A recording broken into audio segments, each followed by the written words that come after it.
O Pequeno Príncipe, de Antoine de Saint-Exupéry, a Léon Vert. Peço perdão às crianças por dedicar este livro a uma pessoa grande. Tenho uma desculpa séria. Essa pessoa grande é o melhor amigo que possuo no mundo. Tenho uma outra desculpa. Essa pessoa grande é capaz de compreender todas as coisas, até mesmo os livros de criança. Tenho ainda uma terceira. Essa pessoa grande mora na França e ela tem fome e frio. Ela precisa de consolo. Se todas essas desculpas não bastam, eu dedico então esse livro à criança que essa pessoa grande já foi. Todas as pessoas grandes foram um dia crianças, mas poucas se lembram disso. Corrijo, portanto, a dedicatória a Léon Vert quando ele era pequenino. 1. Certa vez, quando tinha 6 anos, vi num livro sobre a Floresta Virgem, Histórias Vividas, uma imponente gravura. Representava ela uma jiboia que engolia uma fera. Eis a cópia do desenho. Dizia o livro: as jiboias engolem sem mastigar a presa inteira. Em seguida, não podem mover-se e dormem os 6 meses da digestão.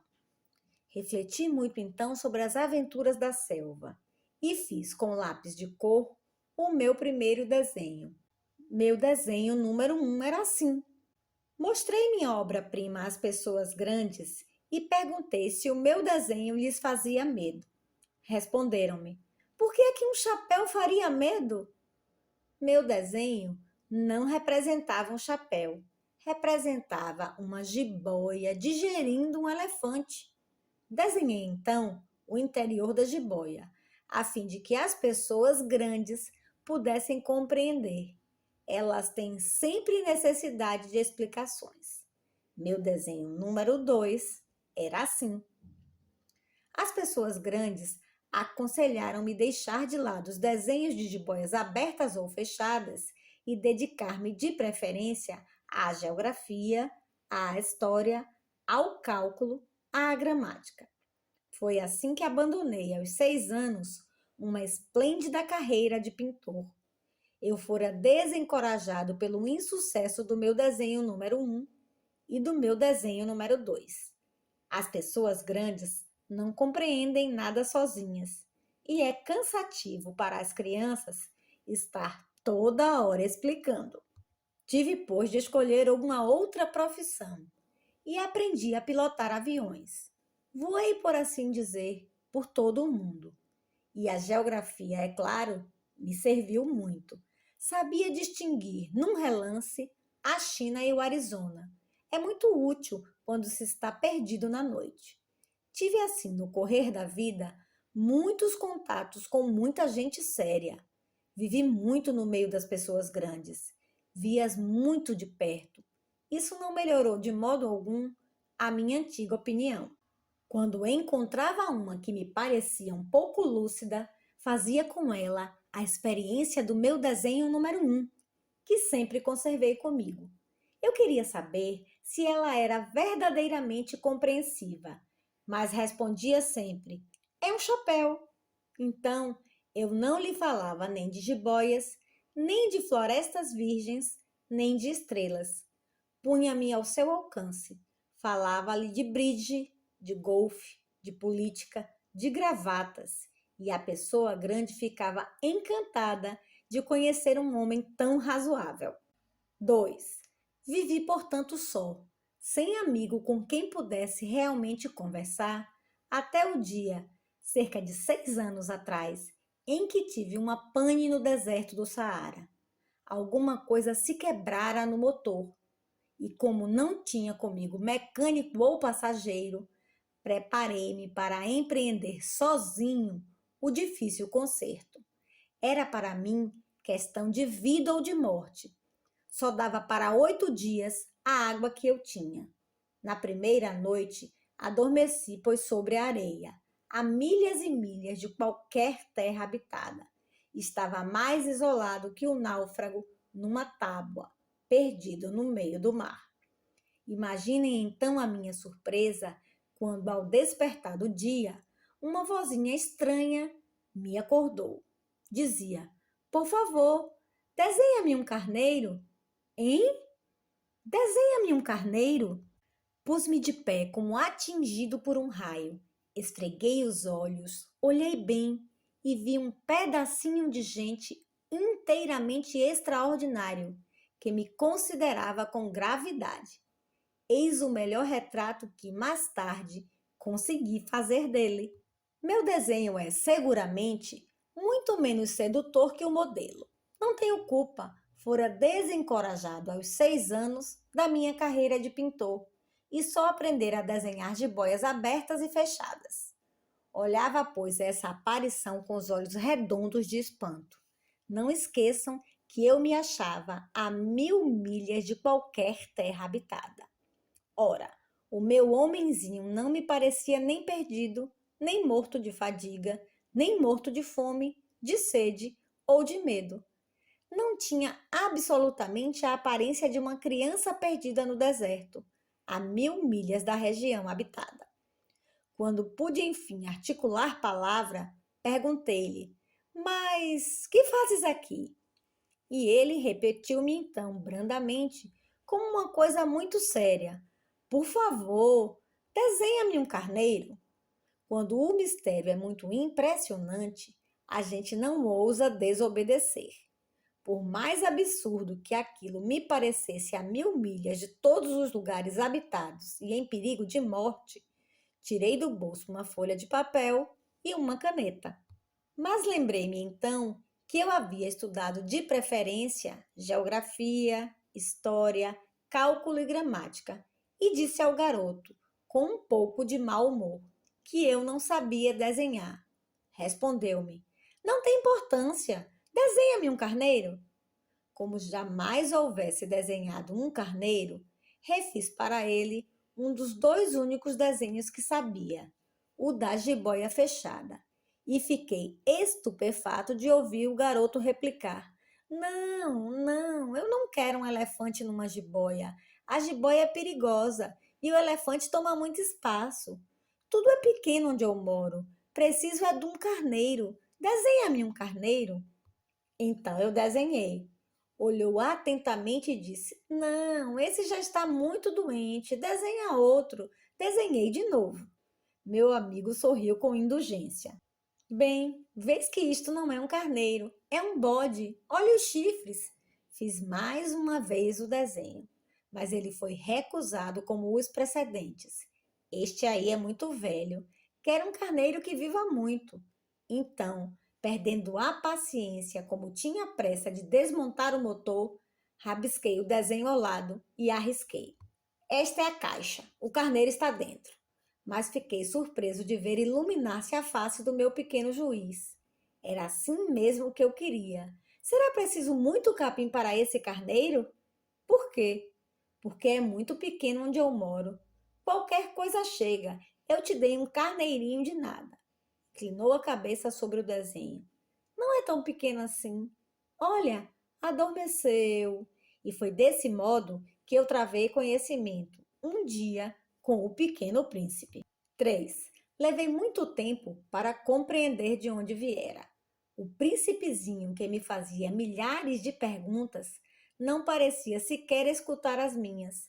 Palavras pronunciadas ao acaso e que foram, pouco a pouco, revelando tudo. Assim, quando viu pela primeira vez meu avião, não vou desenhá-lo aqui, é muito complicado para mim, perguntou-me bruscamente: Que coisa é aquela? Não é uma coisa, aquilo voa, é um avião, o meu avião. Eu estava orgulhoso de lhe comunicar que eu voava. Então ele exclamou: Como? Tu caíste do céu? Sim, disse eu modestamente. Ah, como é engraçado! E o príncipezinho deu uma bela risada que me irritou profundamente. Gosto que levem a sério as minhas desgraças. Em seguida acrescentou: Então, tu também vens do céu? De que planeta és tu? Vislumbrei um clarão no mistério da sua presença e interroguei bruscamente: Tu vês então de outro planeta? Mas ele não me respondeu. Balançava lentamente a cabeça, considerando o avião. É verdade que, nisto aí, não podes ter vindo de longe. Mergulhou então num pensamento que durou muito tempo. Depois, tirando do bolso o meu carneiro, ficou contemplando o seu tesouro. Poderão imaginar que eu ficaria intrigado com aquela semi-confidência sobre os outros planetas. Esforcei-me, então, por saber mais um pouco. De onde vens, meu bem? Onde é tua casa? Para onde queres levar meu carneiro? Ficou meditando em silêncio e respondeu depois. O bom é que a caixa que me deste poderá de noite servir de casa.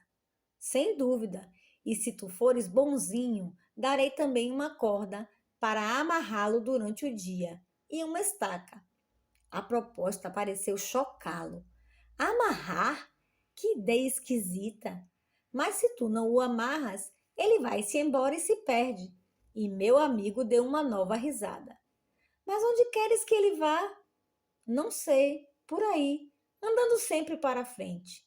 Então, o príncipezinho observou muito sério. Não faz mal, é tão pequeno onde moro. E depois, talvez com um pouco de melancolia, acrescentou ainda: quando a gente anda sempre para frente, não pode mesmo ir longe. 4. Eu aprendera, pois, uma segunda coisa importantíssima. O seu planeta de origem era pouco maior que uma casa. Não era surpresa para mim. Sabia que além dos grandes planetas, Terra, Júpiter, Marte ou Vênus, aos quais se deram nomes, há centenas e centenas de outros, por vezes tão pequenos que mal se veem no telescópio. Quando o astrônomo descobre um deles, dá-lhe por nome um número. Chama-o, por exemplo, asteroide 3251. Tenho sérias razões para supor que o planeta de onde vinha o príncipe era o asteroide B612. Esse asteroide só foi visto uma vez ao telescópio em 1909 por um astrônomo turco. Ele fizera na época uma grande demonstração da sua descoberta num congresso internacional de astronomia, mas ninguém lhe dera crédito por causa das roupas que usava. As pessoas grandes são assim. Felizmente, para a reputação do asteroide B612, um ditador turco obrigou o povo, sob pena de morte, a vestir-se à moda europeia. O astrônomo repetiu sua demonstração em 1920, numa elegante casaca. Então, dessa vez, todo o mundo se convenceu. Se lhes dou esses detalhes sobre o asteroide B612 e lhes confio o seu número, é por causa das pessoas grandes. As pessoas grandes adoram os números. Quando a gente lhes fala de um novo amigo, eles jamais se informam do essencial. Não perguntam nunca: qual é o som da sua voz? Quais os brinquedos que prefere? Será que ele coleciona borboletas? Mas perguntam: qual é a sua idade? Quantos irmãos tem ele? Quanto pesa? Quanto ganha seu pai? Somente então é que elas julgam conhecê-lo.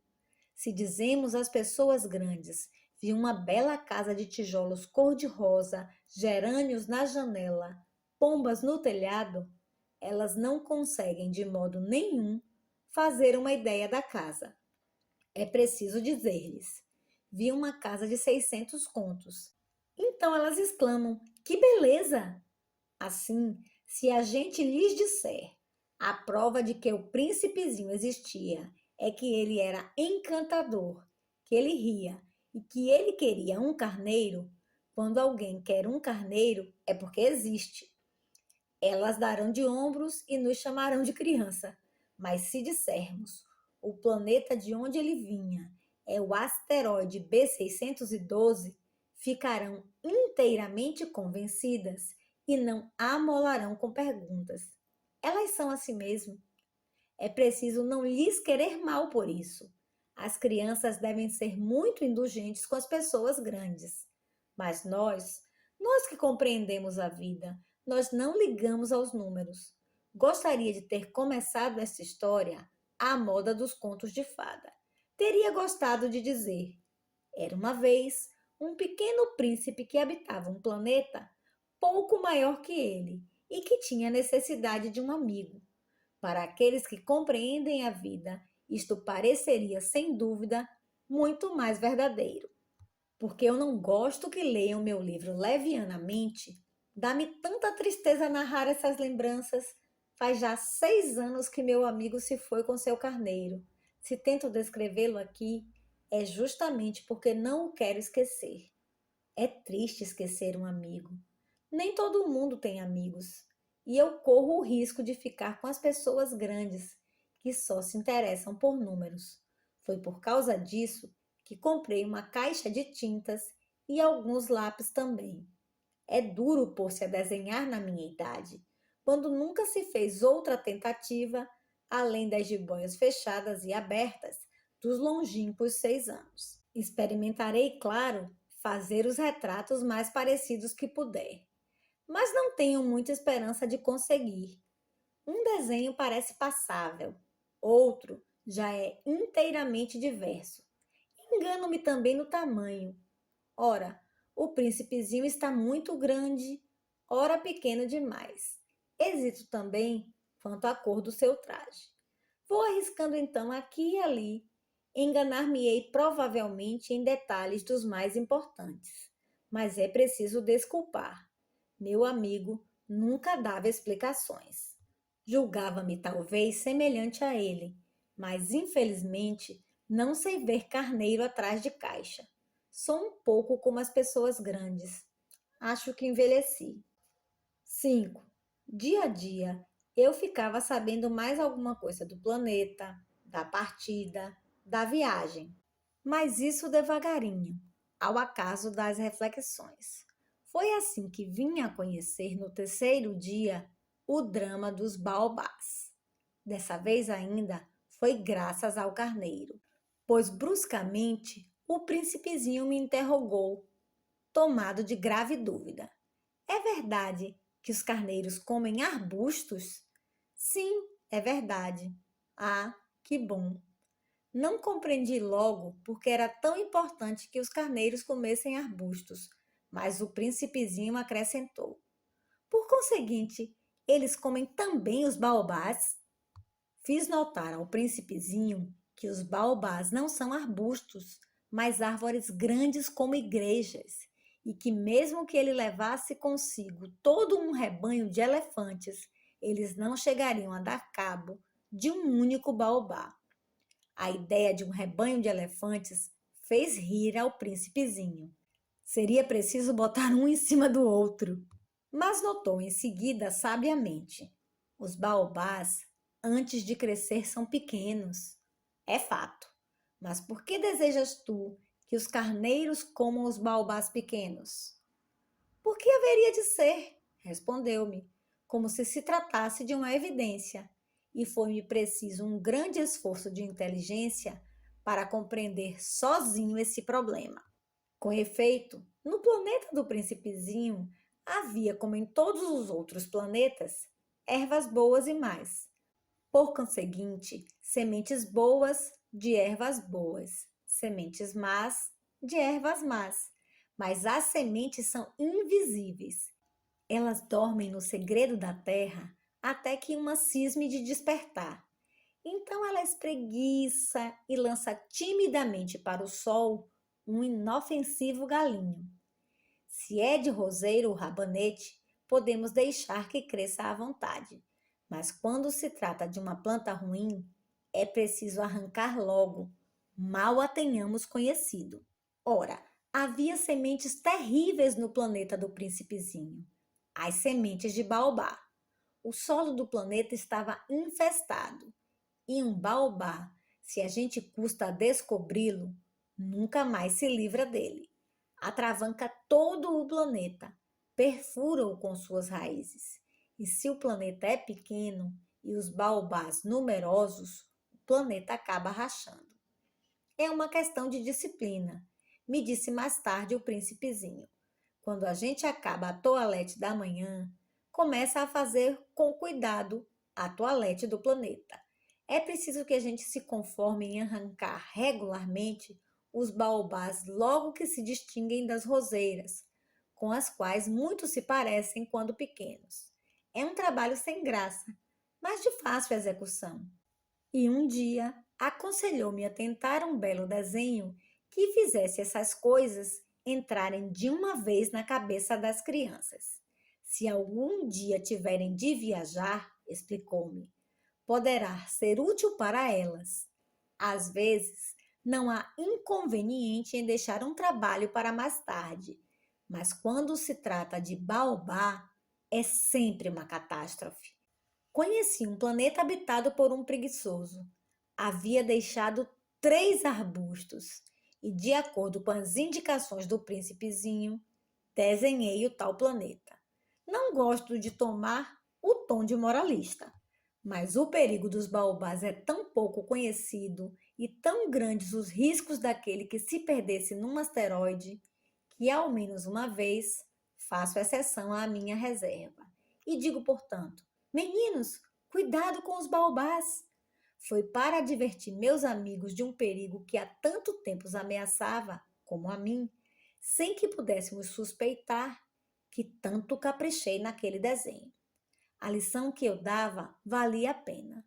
Perguntarão talvez, por que não há nesse livro outros desenhos tão grandiosos como o desenho dos baobás? A resposta é simples. Tentei, mas não consegui. Quando desenhei os baobás, estava inteiramente possuído pelo sentimento de urgência.